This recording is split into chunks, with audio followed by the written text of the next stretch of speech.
Olá, eu sou a Daniela Cota e hoje eu trouxe uma história para contar para vocês.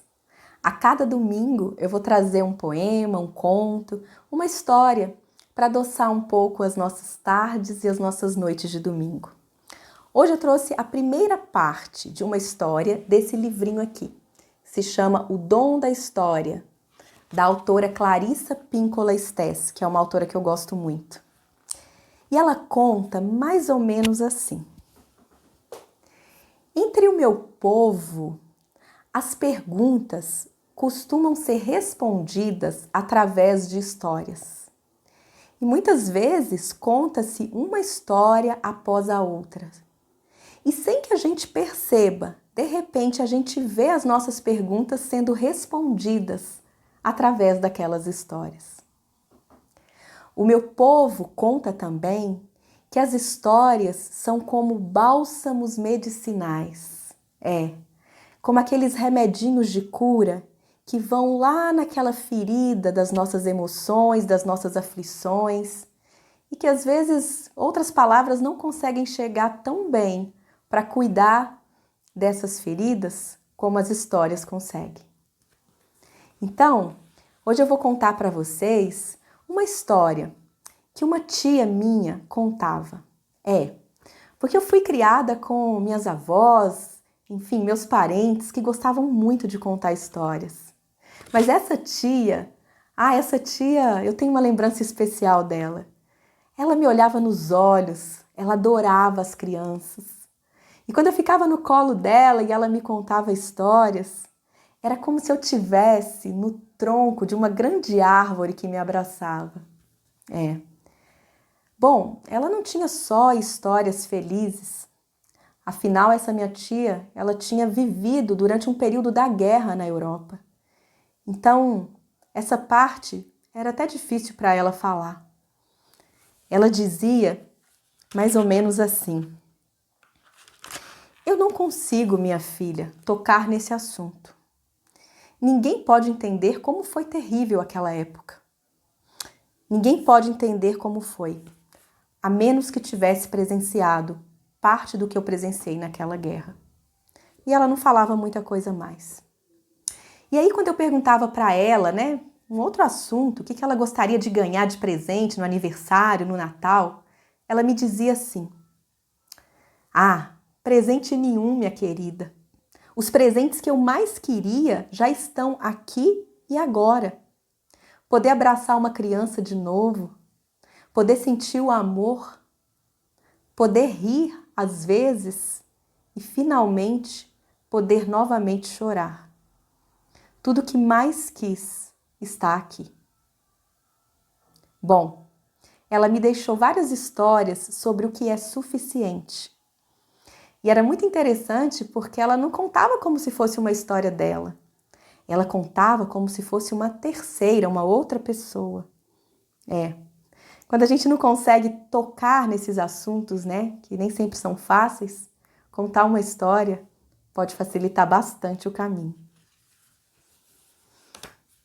E uma das histórias que ela me contou foi a seguinte: há muitos e muitos anos, durante a guerra, uma pequena fazenda foi invadida por um exército e foi invadida várias vezes. Perto do final da guerra, já era inverno, apenas 3 dias antes do Natal, chegou um exército e carregou praticamente todo mundo e levou para um campo de trabalho forçado. E os outros foram levados também, marchando até a fronteira, e foram deixados ali, sem sapato, sem agasalho. Por um milagre, uma das velhas conseguiu se esconder na floresta. Ela ficou assustada e aflita, perambulando por aquela floresta durante um bom tempo. Ao seu redor havia apenas a noite estrelada, e às vezes ela ouvia o som da neve caindo das árvores. Com o tempo, ela avistou um pequeno barracão, uma espécie de cabana, dessas parecida com uma cabana de caçadores na época. Ela nem acreditou que encontrou um lugar finalmente para ela poder se abrigar. Então ela entrou. E assim que ela entrou, ela se deixou cair no chão, aliviada. Afinal, ela estava muito cansada. E ela ficou por ali, por apenas alguns momentos, até perceber que, na verdade, havia uma outra pessoa ali. E ela avistou um homem muito velho, cujos olhos estavam cheios de medo. Mas ela soube imediatamente que ele não era o seu inimigo. E no instante, ele percebeu também que ela não era a sua inimiga. Sabe dessas coisas que a gente sente assim, às vezes de olhar? A gente nem sabe explicar direito por quê? Bom, o fato é que, para dizer a verdade, os dois eram mais esquisitos do que assustadores. Ela usava umas calças curtas demais, um casaco no qual faltava uma das mangas e um avental que ela enrolava na cabeça que parecia um chapéu. O cabelo do homem se resumia a 2 tufos brancos na cabeça. As calças eram como 2 balões gigantes, com uns gravetinhos de perna dentro delas. O cinto dele era tão grande que lhe dava 2 voltas na cintura. E eles ficaram ali, naquele casebre, sentados. 2 estranhos, sem nada de seu, privados de muitas coisas, a não ser das batidas do seu coração. A vida batia ali ainda para os dois. Bom, então eles estavam ali, isolados, atentos para ver se ouviam o passo de alguém lá fora. 2 criaturas, prontas para fugir se desse. Juntos, eles carregavam uma certa tristeza por aquele momento. Afinal, se fossem outros tempos, eles estariam celebrando, né? Já estava perto do Natal. Mas naquele momento não era possível. Então, eles fizeram o que talvez algumas pessoas podem fazer quando estão em casa para aquecerem o coração do lar e o coração um do outro. Eles começaram a contar histórias. Estava claro, assim, pelo jeito de falar daquele homem, daquele velho, que ele tinha mais instrução do que a mulher. Mas mesmo assim, ela ficou muito grata quando ele afinal disse: "Deixe-me te contar uma história para passar a noite." Ela ficou muito feliz.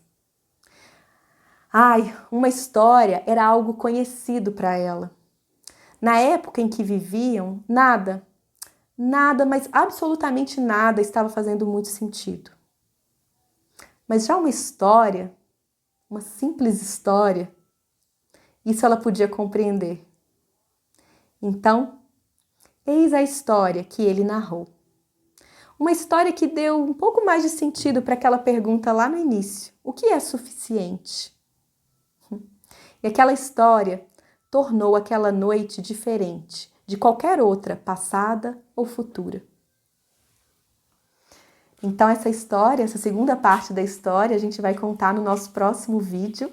Aguardem, tá bom? E hoje a gente fica aqui com essa história começando a acender a chama aí dos nossos corações. Experimentem, contem uma história. E se inscrevam aí no canal para vocês receberem assim que a segunda parte da história chegar. Até breve!